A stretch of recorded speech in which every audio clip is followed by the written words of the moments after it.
everyone! So, ayan na nga, nag-crave ako ng minatamisan na nag-imagine ako na kakain ng biligmit, pero wala po tayong makikita ditong saba, langka, at saka kamote, at saka malagkit na bigas. So, ayan lang, gabi lang muna. Purong gabi lang muna na ginataan na minatamisan. Kasi hindi mo makikita dito yung saging na saba, kamote, at langka.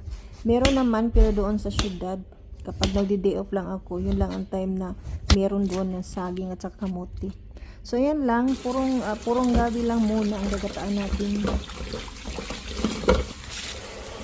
So, ayan. Pakukulaan natin yan. Palambutin. Saka lagyan natin ng gata.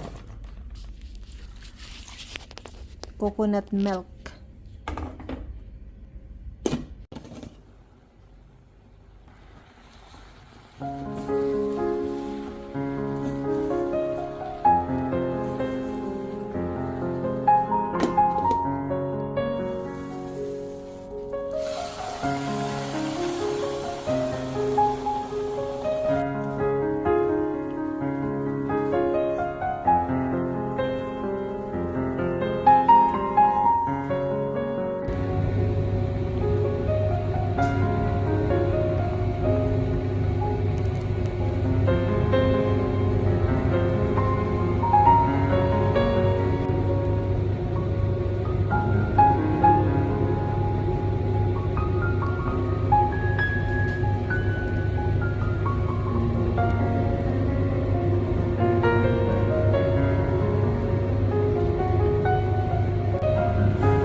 Saka ito guys, i-share ko lang yung ingredients.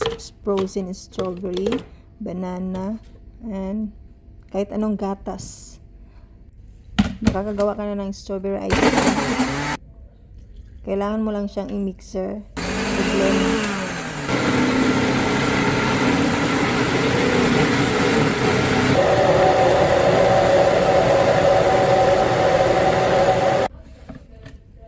So, ayan, natapos na. Hindi mo na kailangan siyang i-freezer ulit.